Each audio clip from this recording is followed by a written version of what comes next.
my name is Attorney Walter Rudolph Hnot III. I'm with Disability Resolution PA. Let's go ahead and begin. It's video number 4 for consultative examinations and things that the doctor should know before you go ahead and leave their office when doing your consultative examination. All right, so let's say the SSA sets you up, schedules you for, I'm just going to go ahead and rotate this a little bit, schedules you for a CE, which is a consultative examination with an ME, medical expert, on behalf of the SSA. What should you be telling them? Look, if you were driving there or in a cab or in a bus and you have back issues or leg issues or whatever, you need to explain to them all the times that you stood up during the trip, or all the pain that you experienced during the trip, or how you had to get out of the vehicle and take a break and stand or lay down or whatever during the trip. If you don't do that, you're basically shooting yourself in the back and legs when it comes to the explanation as to the full extent of your disability limitations. Because look, if you can just drive someplace consistently, let's say you took a trip, okay, I have to go from Florida, Orlando to Florida, Fort Lauderdale, right? 3.5 hour trip, and I sat the whole way, got there, got out, there I am, cool, I'm there. What you've totally left out is the opportunity to say that you had to stop at every rest stop along the way, go to the bathroom at every single rest stop, you had to get out, stretch your legs through the shooting pain that went between your back and your knees and your legs and whatever.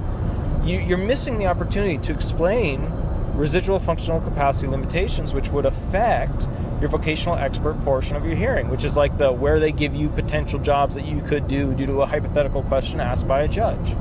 So you really need to explain to that medical expert, explain during your administrative law judge hearing how you have difficulty traveling, because it is a direct result. Like you're not pedaling, right, on this thing, you're standing up. You're usually sitting, whether you're pushing the pedals or not, throughout this process.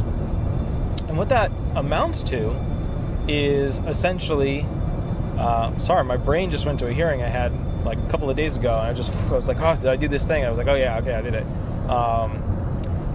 So what that amounts to is a situation where when they ask questions to the vocational expert, could this person do a sedentary job, blah, blah, blah, blah, blah, right? Because, that's essentially, it's a hypothetical question, considering, light, accommodations outlined in the blah, blah, blah, blah, blah, blah, blah, or sedentary, blah, blah, blah, blah, blah. What we're looking at here is the sedentary rules. Could you essentially sit continuously for an extended period to do this job, right? That's the whole point of this question. Could you do it?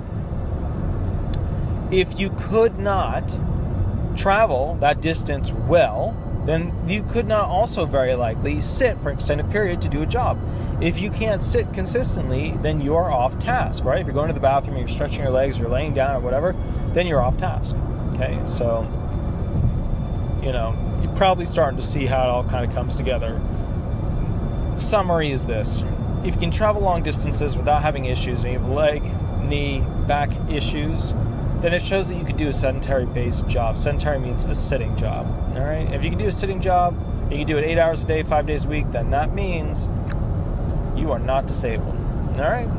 My name is Attorney Walter Rudolph Hnot III. I'm with Disability Resolution PA, an Orlando, Orange County-based Social Security disability law firm. If you have a unique question for your claim or you want the most up-to-date information, that's fine. Give me a call or shoot me an email. All consultations are free, and we'll go from there. All right, you have an absolutely wonderful day. Thanks so much. Bye-bye.